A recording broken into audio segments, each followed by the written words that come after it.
বিএনপির ভাইদেরকে একটা কথা বলি, আপনারা হয়তো অনেকে জানেনও না। পৃথিবীতে দ্বিতীয় ইতিহাস আছে কিনা মান্না ভাই জানলে বলবেন, আমি ভাইয়ের কাছ থেকে শুনতে চাইব। জিয়াউর রহমান তো একজন সামরিক শাসক ছিলেন। একজন সামরিক শাসক সামরিক ফরমান জারি করে দেশে গণতন্ত্র ফিরেছে, পৃথিবীতে এই নজির নাই যেটা জিয়াউর রহমান করছেন।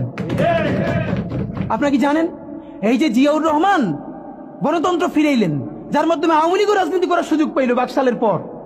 সেটা কিসের মধ্য দিয়ে? তখন তো সংসদ নাই, সংবিধান তো সংশোধনও করা যাইতেছিল না। কিসের মধ্য দিয়ে? জিয়াউর রহমানের সামরিক ফরমানের মধ্য দিয়ে।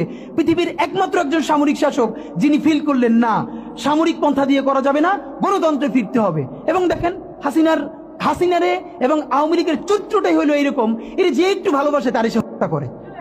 শহীদ প্রেসিডেন্ট জিয়াউর রহমান শেখ হাসিনাকে দেশে আসার অনুমতি দিছিলেন, সুযোগ দিছিলেন এবং বলছে থাক সবাই রাজনীতি করুক।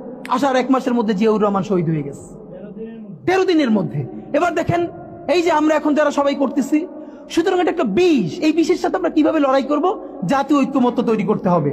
সুতরাং পলিটিক্যাল পার্টি এবং সবার প্রতি একটা কথা, প্লিজ আপনারা বিএনপিকে শতভাগ কর্নার করে দিন না। বিএনপি এই আধিপত্যবাদ বিরোধী লড়াইয়ের জন্য আমাদের একটা বড় শক্তি। এই শক্তিকে এত বেশি কর্নার করা যাবে না যাতে তারা গিয়ে আওয়ামী লীগের হাত ধরে ফেলে। তারা যদি আওয়ামী লীগের হাত ধরে ফেলে তাহলে লড়াইটা তো আমাদের জন্য আরো কঠিন হয়ে যাবে। বরং বিএনপির প্রতি আমাদের চ্যালেঞ্জ হলো, যেই বিএনপি বাকশালী সংবিধানের প্রতি প্রেম দেখাবে তারে শহীদ জিয়ার ছবিটা সামনে এনে বলতে হবে যে এই বাকশালী সংবিধান তো জিয়াউর রহমানই ছুঁড়ে মারছিল। বেগম জিয়া বলেছেন এই সংবিধানকে ছুঁড়ে ফেলা হবে। এখন বেগম জিয়ার চেয়েও নতুন বিএনপি আসছে, বেশি প্রেমের বিএনপি।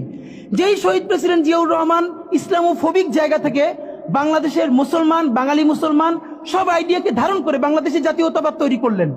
এখন একটা নতুন বিএনপি গজাচ্ছে, কেউ চেষ্টা করতেছে পুরো বিএনপিটাকে একটা ইসলামোফোবিক বিএনপি করা। এ কি ভাই? ইসলামোফোবিক বিএনপি সে কোথায় যাবে? সে কি দিল্লি যাইতে চায়? আমাকে আমাদের বিএনপির এক আপা টকশোতে বলল, তিনি লজ্জায় মরে যান। একটা মেয়ে কিভাবে এরকম একজনের বাসার সামনে বকাঝকা করতে পারে?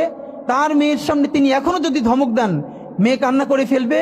আর তার মেয়ের বয়সী মেয়েরা রাস্তায় এসে তারপর এরকম গালিগালাজ করতেছে একজন বয়োবৃদ্ধ মানুষকে।